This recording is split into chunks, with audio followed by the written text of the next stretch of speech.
Video kali ini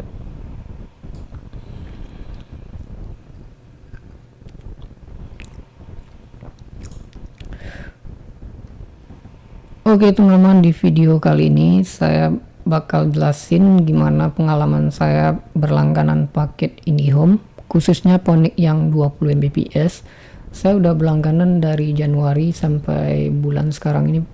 Video ini dibuat bulan April, sekitar 4 bulanan. Gimana pengalaman saya? Tentu terlebih dahulu kita bakal lihat speed testnya dulu. Oke, kita bakal coba tes speed test untuk kecepatan internet yang saya ambil ini adalah 20 Mbps. Teman-teman bisa lihat di sini. Ini untuk speednya ya memang 20 Mbps ya. Cuma, oke, biar saya jelasin dulu. Cuma untuk uploadnya itu sekitar 4 Mbps teman-teman, 1:5. Jadi jika kita ngambil yang 20 Mbps dapat speed upload sekitar 4 Mbps. Oke, satu lagi. Oke, di sini kita kan udah lihat pingnya adalah 7, downloadnya kita katakanlah 20, sedangkan speed uploadnya kita katakanlah 20.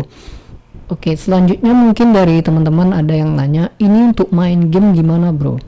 Oke, di sini kan kita nggak lihat adanya latensi atau penurunan sinyal dari si IndiHome ini sendiri. Untuk speed test yang kedua, saya memakai yang namanya Speed of Me ini. Teman-teman bisa lihat di sini dia bakalan kelihatan speed real upload dan downloadnya. Di sini kan teman-teman bisa lihat ini ada yang namanya penurunan. Inilah yang disebut dengan, boleh dikatakan apa ya, istilah jaringnya saya juga kurang paham, latensi ya kira-kira.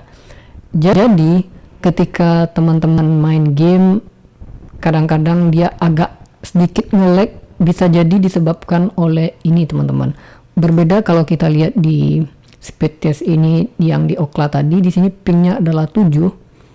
Di sini kan kita nggak lihat ada sama sekali penurunan, dia cuma ngetes speed yang paling mentok dari internet ini doang. Kalau yang di sini kita bisa lihat, di sini dia ada penurunan. Jadi di situ pas teman-teman kalau sekedar cuma download atau teman-teman sekedar download buka video itu nggak bakal kerasa teman-teman. Tapi pas teman-teman main game online itu bakal kerasa ada sedikit nge-lag, walaupun itu nggak terlalu berpengaruh sih, itu ada sedikit nge-lag. Itulah menyebabkan game online itu agak nge-lag. Oke, selanjutnya untuk upload sendiri di sini kita lihat di sini adalah 4 Mbps, itu memang 4 Mbps. Cuma ya 5:1 lah ya. Oke. Untuk real gamenya gimana bro? Oke, untuk real gamenya setelah saya coba main game PUBG atau boleh dikatakan Mobile Legend, di sini pingnya 7, tapi dia lebih ke ini 28. Dia memang sama dengan ping PUBG maupun Mobile Legend. Memang pingnya 28. Untuk kelancarannya gimana? Ini sangat stabil teman-teman. Cuma usahain di rumah teman-teman itu nggak ada yang download video atau yang download video ukuran besar, nonton video Full HD atau 4K mungkin itu bakalan nge-lag untuk main game online. Dan untuk teman-teman yang ingin live streaming juga mungkin di YouTube atau Facebook gaming dan segala macam, speed upload segini apakah cukup atau enggak? Ini pas-pasan teman-teman. Ini 720p 30 fps, ini masih ngangkat kalau untuk streaming seperti game PUBG Mobile mungkin atau Mobile Legend, tapi memang ada sedikit lag di sini mungkin akibat beberapa penurunan di sini. Teman-teman bisa lihat. Oke, coba kita ulang lagi. Oke, untuk masalah pembayarannya gimana? Sejauh ini saya kan lokasi saya berdomisili di Batam, jadi untuk pembayarnya saya dikenakan biaya 350.000 per bulan untuk speed 20 Mbps ini. 20 Mbps. Oke, mungkin dari teman-teman yang ingin berniat memasang IndiHome ini, biar saya jelasin dulu untuk pemasangannya. Waktu di awal memasang, saya dikenakan yang namanya sistem deposit. Untuk di 2020 ini IndiHome udah ngenain yang namanya sistem deposit itu. Jadi misalnya saya ngambil yang 20 Mbps ini kan dikenain biaya 350.000 per bulan. Jadi waktu sebelum memasang, jadi saya harus bayar dulu teman-teman. Berbeda kalau dulu kita langsung telepon CS, dia langsung datang. Kalau sekarang kita harus bayar dulu, contohnya 3,5, baru si teknisinya datang, dia bakal ngecek di rumah kita. Kalau bisa dipasang ya dipasang hari itu juga, kalau enggak uangnya bakal dikembaliin lagi ke kita. Setelah itu setelah pemasangan, Oke, jadi untuk sistem deposit ini setelah saya telusuri dulu apa itu. Jadi di awal itu memang saya nggak ngerti sama sekali apa itu sistem deposit.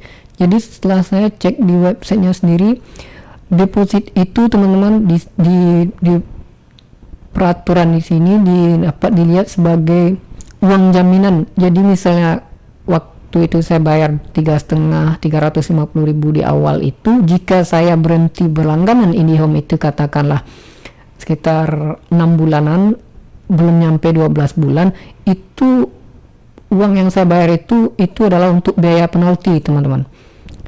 Biaya penalti dari si IndiHome ini sendiri, ya biaya penalti. Dan jika saya sudah berlangganan selama 13 bulan, melewati 12 bulan, jadi uang 3,5 yang kita bayar di awal itu bisa untuk biaya ke bulan ke-13. Jadi sudah jelas ya teman-teman, IndiHome itu ada syarat yang namanya berlangganan 12 bulan. Kalau kurang dari 12 bulan ya kita bakal kena penalti. Oke, kita balik lagi ke speed test ini. Oke, kita langsung saja masuk ke kesimpulannya. Kelebihan dan kekurangan sih, kalau menurut saya sih, kalau kelebihannya sih di sini di daerah Batam ini, kalau di tempat saya tinggal, khusus saya pribadi, itu yang namanya jaringan bermasalah itu sangat jarang sekali. Selama 3 bulan ini saya mengalami cuma 1 kali kalau nggak salah gangguan, itu pun gangguan massal cuma beberapa jam doang, cuma itu doang, selebihnya nggak ada.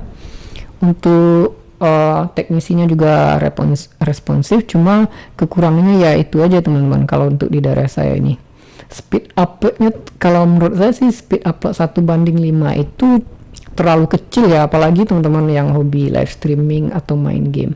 Kalau untuk pemakaian pribadi untuk main-main game ini nggak ada masalah sama sekali, cuma ya ada sedikit nge-lag, itu pun nggak terlalu berpengaruh. Oke teman-teman. Oke, videonya saya sudahi dulu. Jika teman-teman ada yang bertanya masalah IndiHome sendiri, teman-teman bisa tinggalin komen di kolom komentar. Oke, sebelumnya untuk terakhir kali kita bakal coba putar video 4K, apakah sanggup apa enggak. Oke. Discover stories within stories. Huawei P40 series. Kita cek 4K-nya dulu. Buffering apa enggak di speed 20 Mbps ini, teman-teman bisa lihat. Oke, kita di resolusi kita coba naikin 4K ya. Kalau Full HD enggak sih, enggak buffering. Cuma kalau di 4K saya belum tahu juga, teman-teman bisa lihat sendiri. Oke, ini resolusi videonya udah 4K ya. Ya buffering ya teman-teman ya.